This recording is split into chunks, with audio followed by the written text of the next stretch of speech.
Ya, puji Tuhan. Shalom Bapak Ibu. Salam sejahtera dalam kasih Tuhan kita Yesus Kristus. Bersyukur kepada Tuhan kesempatan pagi hari ini. Kembali kita bisa menikmati persekutuan dengan Tuhan. Saya percaya kita semua hari ini menikmati berkat Tuhan. Amin. Kita menikmati anugerah Tuhan. Itu sebabnya kita boleh ada sampai hari ini. Semua oleh karena kemurahan dan kebaikan Tuhan saja. Ya, bersyukur kepada Tuhan, kita sudah memasuki medio atau pertengahan tahun ini. Ya, tidak terasa waktu berjalan begitu cepat. Kita sudah sampai pada pertengahan tahun ini sehingga kita sudah kehilangan waktu setengah tahun lagi. Ya, waktu kita berkurang setengah tahun lagi. Tetapi itu semua tidak mengurangi setiap berkat Tuhan yang kita terima, setiap anugerah Tuhan yang kita nikmati di dalam nama Tuhan Yesus Kristus. Sebab kita percaya Tuhan Yesus pasti akan lakukan yang terbaik bagi kehidupan kita. Sekalipun kita harus berhadapan dengan situasi yang tidak baik, kita harus berhadapan dengan kondisi yang kurang nyaman. Ada kalanya kita kemudian merasa, Tuhan kenapa harus lewat satu keadaan yang tidak enak. Kenapa harus lewat dalam satu situasi yang tidak nyaman? Kenapa Tuhan harus menghadapi persoalan yang silih berganti, yang mungkin bertambah berat, bertambah hari, rasanya tambah berat. Nah, disitulah kita nanti akan melihat bagaimana sebenarnya segala sesuatu yang harus kita hadapi. Tuhan mau kerjakan yang terbaik untuk kehidupan kita. Dia proses kita, dia bentuk kita dengan luar biasa. Sehingga kita siap, sehingga kita benar-benar sudah siap untuk masuk dan menikmati berkat Tuhan yang sebenarnya. Puji Tuhan, pagi hari ini kita akan belajar dari peristiwa yang dialami oleh bangsa Israel. Di mana mereka oleh Tuhan dibawa keluar, dibawa untuk tinggalkan tanah perbudakan, dibawa untuk menuju ke tanah perjanjian. Namun yang terjadi ketika mereka keluar dari tanah perbudakan itu, mereka tidak langsung menikmati tanah perjanjian. Mereka tidak langsung masuk dalam pemenuhan janji Tuhan di tanah perjanjian. Tetapi mereka harus lewati berbagai macam keadaan yang ada di padang gurun, di mana mereka dibentuk, diproses oleh Tuhan, sehingga mereka yang bertahan sampai akhir, mereka semualah yang menikmati tanah perjanjian itu secara sempurna. Dan ketika mereka masuk dalam satu situasi yang berat bagi kehidupan mereka, mereka marah kepada Tuhan. Mereka bersungut-sungut. Mereka komplain dengan Tuhan. Kenapa harus berhadapan dengan keadaan yang seperti itu? Tetapi lewat segala keadaan yang terjadi di padang gurun itu, kita nanti akan belajar dan melihat bagaimana Tuhan kerjakan hal-hal yang luar biasa bagi kehidupan bangsa Israel. Yang nantinya akan memberikan kepada kita kekuatan, pengertian, bahwa apa yang harus kita hadapi di dalam kehidupan kita di dunia ini pun, Yesus pasti lakukan yang terbaik untuk kehidupan kita. Mari kita baca lebih dulu Bapak Ibu. Dalam kitab Keluaran pasal yang ke-15 kita akan lihat ayat 23 dan ayat 24. Keluaran 15 ayat 23 dan 24.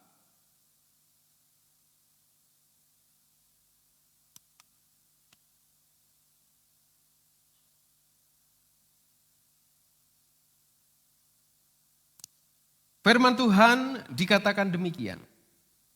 Sampailah mereka ke Mara, tetapi mereka tidak dapat meminum air yang di Mara itu. Karena pahit rasanya, itulah sebabnya dinamai orang tempat itu Mara. Lalu bersungut-sungutlah bangsa itu kepada Musa, kata mereka, apakah yang akan kami minum? Puji Tuhan, silakan duduk kembali Bapak. Sesudah mereka menyeberang dari Tebrau, ya, karena mereka dikejar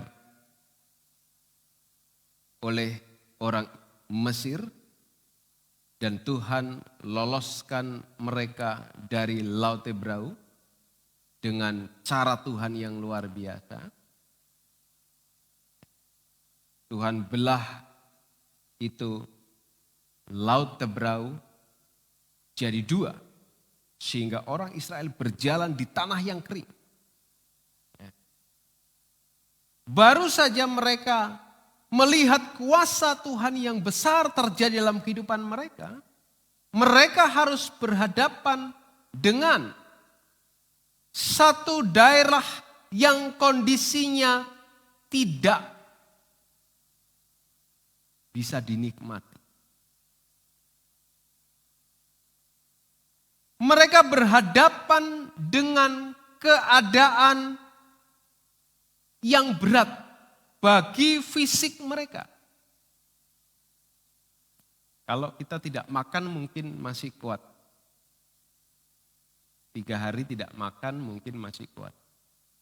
Yang penting ada minum. Kita masih bisa minum, kita masih bisa kuat.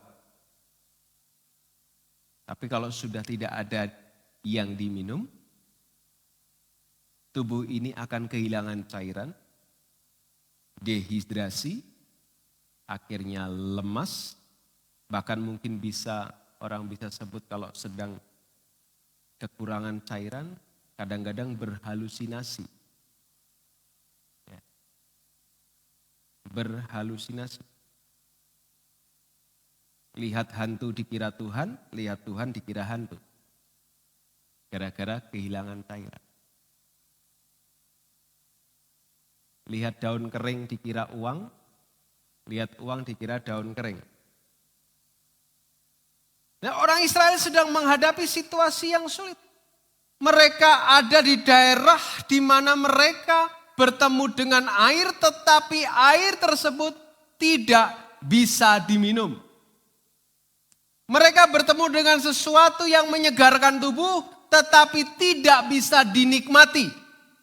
Mereka bertemu dengan kebutuhan mereka sebagai manusia, tetapi apa yang ada di hadapan mereka tidak bisa dinikmati sebab air yang ada di tempat itu, air yang pahit. Marahlah mereka, bersungut-sungutlah mereka. Kepada Musa mereka berkata, apa yang akan kami minum? Apa yang bisa kami nikmati di tempat ini?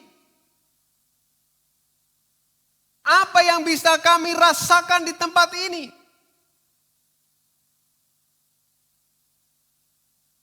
3 hari sudah mereka berjalan di padang gurun. Dan dikatakan di ayat yang ke-22 tidak dapat air. Padahal kita tahu air adalah kebutuhan yang sangat penting bagi kehidupan manusia.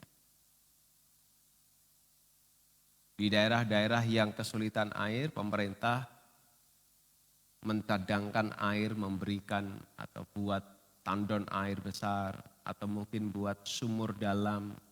Ya, sehingga terkenal sekali itu iklannya. Air sudah dekat. Air sudah dekat. Kapan airnya dekat? Masih terus dicari dan dicari. Sebab kebutuhan utama manusia, salah satu yang penting dalam hidup manusia adalah air. Mereka sudah berjalan 3 hari tidak dapat air. Ya, saya berpikir wajarlah mereka marah, komplain. Wajarlah mereka bersungut-sungut kepada Musa. 3 hari mereka sudah kehabisan cadangan air. Mereka gak ketemu air. Giliran ketemu air, airnya pahit, tidak bisa diminum. Membuat mati ini semua orang di tempat itu.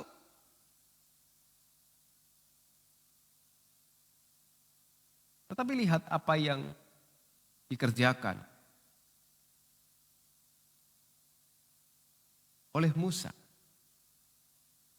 Apa yang dilakukan oleh Musa? Musa datang kepada Tuhan. Musa berseru kepada Tuhan. Dan di ayat 25 kita bisa melihat bagaimana Tuhan menunjukkan cara kepada Musa untuk menetralisir air yang pahit itu supaya berubah menjadi manis dan bisa mereka nikmati.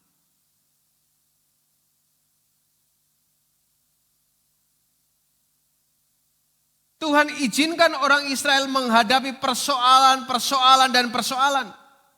Bukan tanpa tujuan. Tetapi Tuhan mau menunjukkan kepada mereka yang sudah hampir 400 tahun berada dalam perbudakan. Hampir 400 tahun mereka tidak pernah beribadah kepada Tuhan. Hampir 400 tahun mereka nyaris kehilangan jati diri.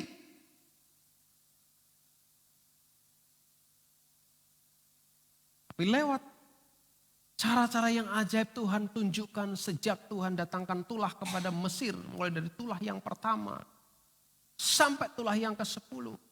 Sampai Tuhan belah laut Tebrau. Tuhan membuktikan kepada orang Israel. Pada waktu Tuhan memberikan sebuah keputusan untuk membawa mereka keluar dari tanah Mesir. Tuhan sudah persiapkan segala sesuatunya dengan baik.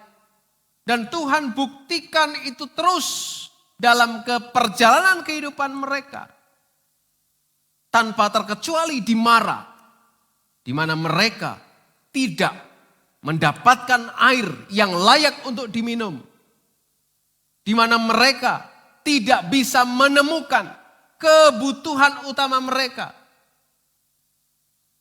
Selama 3 hari, sekalinya mereka ketemu, apa yang mereka butuhkan? Ternyata air itu tidak bisa dimanfaatkan. Saya bayangkan ketika mereka dengar kabar, tentu ada yang berjalan di depannya. Saya bayangkan mereka berjalan, kemudian ada yang di depan yang kemudian melihat ada mata air. Dan mereka kasih tanda kepada pemimpin bangsa itu. Mereka menyerbu. Ketika mereka mencicipi itu. Pahit rasanya. Tidak bisa dinikmati. Tidak bisa dirasakan dengan baik. Betapa kecewanya mereka. Betapa marahnya mereka. Bahkan mungkin mereka yang sudah berdesak-desakan. Saling sikut satu dengan yang lainnya. Berebutan untuk ambil air itu. Begitu didapatkan, air itu ternyata tidak bisa dikonsumsi dengan baik. Marahlah mereka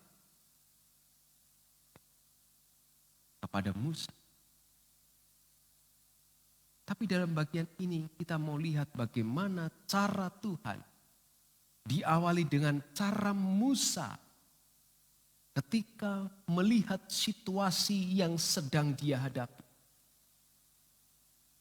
Pada waktu Musa mendapatkan reaksi persungutan dari umat Tuhan. Musa datang kepada Tuhan, berseru kepada Tuhan, dan dari sanalah Musa mendapatkan petunjuk bagaimana cara supaya air tersebut bisa dinikmati. Cara yang cukup sederhana, kalau boleh saya katakan. Tuhan katakan kepada Musa, setelah dia tunjukkan sepotong kayu itu. Dan Tuhan berikan hikmat kepada Musa supaya kayu itu dilemparkan ke dalam air yang pahit. Lalu air itu menjadi manis. Saya berpikir, jangan-jangan kayu yang ditunjukkan Tuhan itu disebut dengan kayu manis. Sebagai bahan Bapak Ibu masak, Bapak Ibu, Ibu-ibu kalau masak tahu ya kayu manis. Mungkin itu. Kok bisa membuat air yang pahit itu jadi manis? Saya pernah dikasih kayu dari Kalimantan merah. Kalau dimasukkan ke air panas, airnya juga jadi merah. Pahit rasanya. Kasih gula tetap tambah pahit. Semakin banyak gula, semakin pahit. Katanya buat ya. Ini kayu bisa membuat air yang pahit jadi manis. Kalau bukan Tuhan yang tunjukkan kepada Musa, Musa juga sedang kebingungan. Di mana atau bagaimana dia mau membuat air itu jadi bisa dinikmati. Maka satu-satunya jalan dia datang kepada Tuhan. Dan Tuhan lakukan yang terbaik bagi Musa dan bangsa itu. Tuhan tunjukkan sepotong kayu. Dan kayu itulah yang menetralisir rasa pahit dari air di Mara tersebut. Dan bahkan mengubah air yang pahit itu menjadi manis.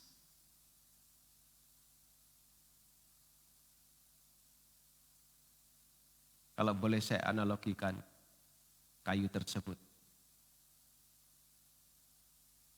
Yang Tuhan tunjukkan kepada kita. Ketika hidup kita berhadapan dengan segala sesuatu yang kita pikir sangat kita perlukan dan rupanya itu menjadi pahit. Seperti air di Mara. Membuat hidup kita terasa terbebani. Membuat hidup kita terasa lelah. Membuat hidup kita terasa tidak nyaman. Pada waktu kita datang kepada Tuhan, Tuhan akan tunjukkan pula kepada kita cara yang Tuhan mau kerjakan buat kehidupan kita. Kalau saya boleh analogikan kayu tersebut menjadi kayu salib, maka pada waktu kita melihat, datang dan taruh salib itu dalam kehidupan kita. Artinya taruh Kristus, pekerjaan Kristus, pengorbanan Kristus dalam kehidupan kita. Sepahit apapun keadaan yang kita alami, Tuhan akan buat jadi manis. Karena Tuhan lakukan yang terbaik buat kita. Tuhan mau tunjukkan kepada umat Israel bahwa Dia adalah satu-satunya Allah yang bisa menolong mereka dalam situasi yang berat pada waktu itu. Dan bagi kita, kita tahu bahwa Tuhan Allah kita adalah Allah yang sanggup menolong kita. Dan apa yang dikerjakan itu selalu terbukti buat kehidupan kita.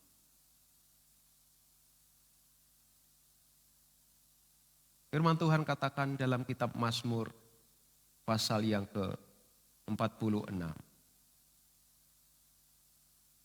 Mazmur 46.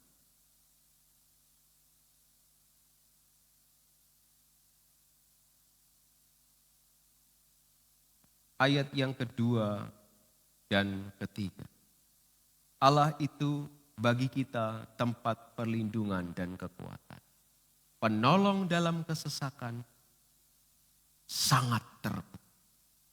Sebab itu kita tidak takut. Sekalipun bumi berubah, sekalipun gunung-gunung goncang di dalam laut. kita punya Allah yang kita kenal di dalam nama Yesus Kristus. Yang sanggup menolong kita, sanggup menyelesaikan segala sesuatu bagi kita. Mungkin kita berdoa kepada Tuhan, Tuhan selesaikan masalah saya. Tuhan bereskan masalah hidup saya.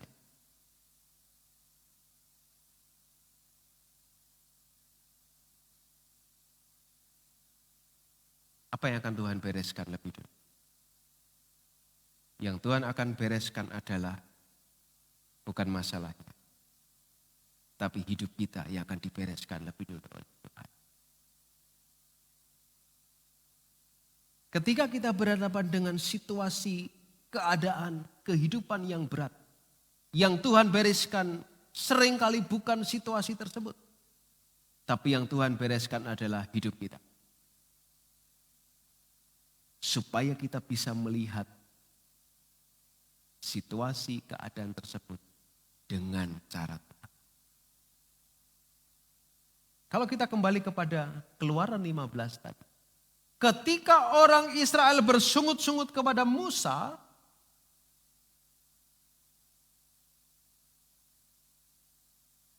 ketika orang Israel komplain kepada Musa, Musa datang kepada Tuhan dan Tuhan tunjukkan sepotong kayu. Kalau kita balik sedikit logikanya, pada waktu orang Israel bersungut-sungut kepada Musa, sebelum Musa berseru kepada Tuhan, kayu itu ada di mana? Bukankah kayu itu juga masih ada di sana? Tapi Musa tidak tahu bagaimana menggunakan kayu itu. Musa tidak mengerti apa manfaat ada kayu di sana. Namun pada waktu Musa berseru kepada Tuhan, Tuhan tunjukkan itu ada kayu. Gunakan kayu itu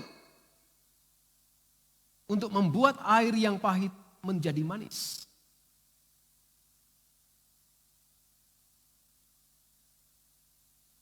Musa dibereskan oleh Tuhan cara pandangnya. Musa diberikan hikmat oleh Tuhan untuk selesaikan persoalan yang dihadapi dengan cara. Seringkali cara Tuhan itulah yang tidak bisa kita atur. Kita seringkali kan mau ngatur. Tuhan, saya berhadapan dengan situasi yang berat ini. Kalau bisa Tuhan, caranya begini ya. Saya maunya begini. Saya tidak mau dengan cara ini Tuhan, harus caranya ini. Saya tidak mau opsi lain. Saya pengennya selesai dengan cara ini. Saya paling suka pakai cara ini. Saya paling puas dengan cara ini. Kita tidak bisa atur Tuhan Bapak Ibu. Tuhan punya cara sendiri. Tuhan punya jalan sendiri. Dan jalan Tuhan pasti yang terbaik. Yesaya 55. Kitab Nabi Yesaya pasal 55.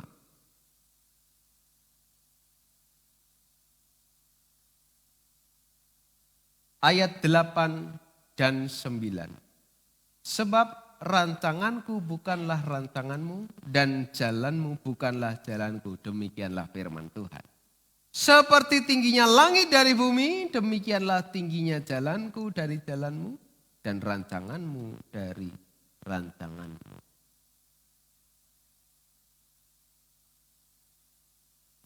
Seringkali kita mau problema kita diselesaikan dengan cara kita. Orang Israel ketika berada problema dia mau, wes balik aja. Pulang saja ke Mesir. Balik aja kepada kehidupan yang lama. Tapi cara Tuhan bukan seperti itu. Tuhan tunjukkan setiap persoalan punya cara-cara yang elegan dari Tuhan untuk diselesaikan. Ketika berhadapan dengan Laut Teberau, Tuhan tidak suruh orang Israel buat kapal. Buat kapal, buat rakit.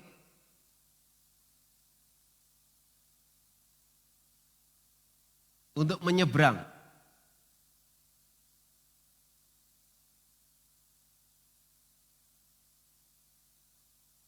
Tapi Tuhan hanya suruh Musa, angkat tongkatmu, arahkan ke laut itu. Dan Tuhan datangkan angin yang sedemikian besar untuk membelah laut.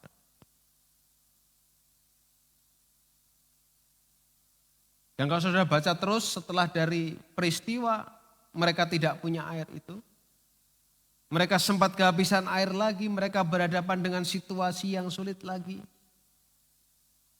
Tuhan tidak pertemukan mereka dengan mata air, Tuhan pertemukan mereka dengan batu karang yang besar. Tuhan pesan kepada Musa, pukul batu karang itu, dipukul, keluar air. Ketemu lagi dengan batu karang, Tuhan pesan, bicara, tapi Musa pukul. Tetap keluar air, tetapi resiko ditanggung Musa. Musa tidak bisa masuk ke tanah Kanaan.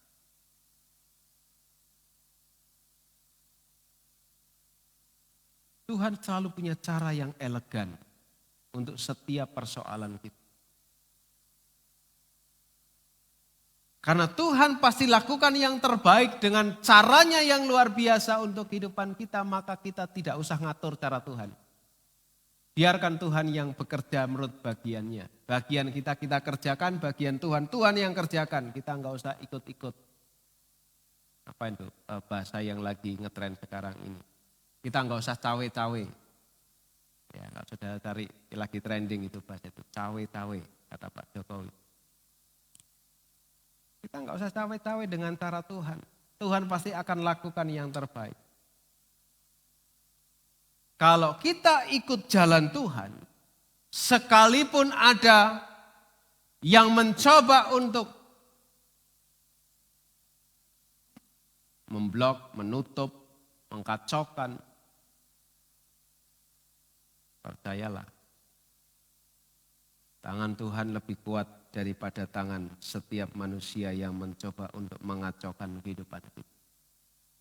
Tangan Tuhan lebih luar biasa, berkarya daripada rencana-rencana manusia yang mencoba untuk menghancurkan.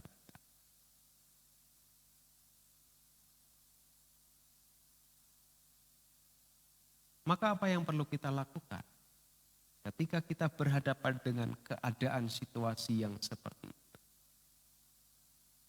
Belajar dari perjalanan orang Israel, belajar apa yang dilakukan oleh Musa. Ketika mereka bersungut-sungut, Musa ambil satu sikap yang benar. Musa berseru kepada Tuhan. Musa berdoa kepada Tuhan. Tuhan, apa yang harus dilakukan? Maka Tuhan kasih hikmat kepada Musa. Tuhan kasih pengertian kepada Musa. Tuhan tunjukkan kepada Musa caranya. Lihat kayu. Lempar kayu itu ke air.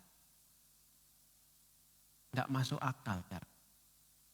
Di luar nalar.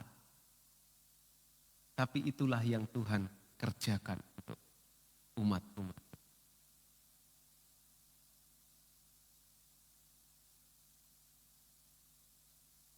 Berdoa bisa mengatasi masalah yang harus kita hadapi.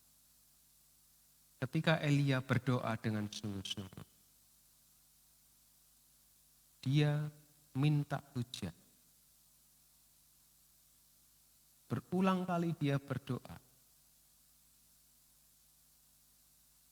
Setelah beberapa kali baru ada tanda kecil.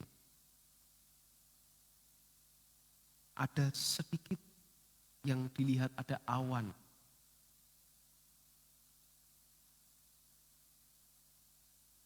Dan itu yang mendatangkan kemudian hujan. Setelah 3,5 tahun terjadi kekeringan.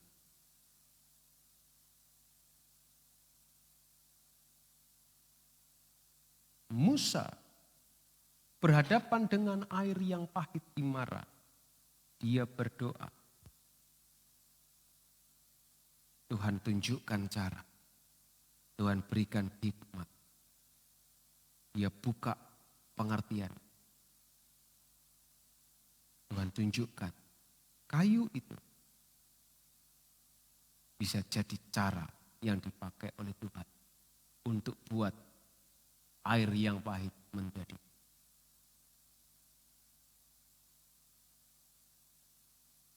Tuhan Yesus akan terus lakukan yang terbaik buat kehidupan kita. Karena Dia selalu menyertai kita. Selalu ada beserta dengan kita. Dia tunggu kita datang kepadanya. Bicara, berkomunikasi dengan Dia. Sampaikan kepada Tuhan.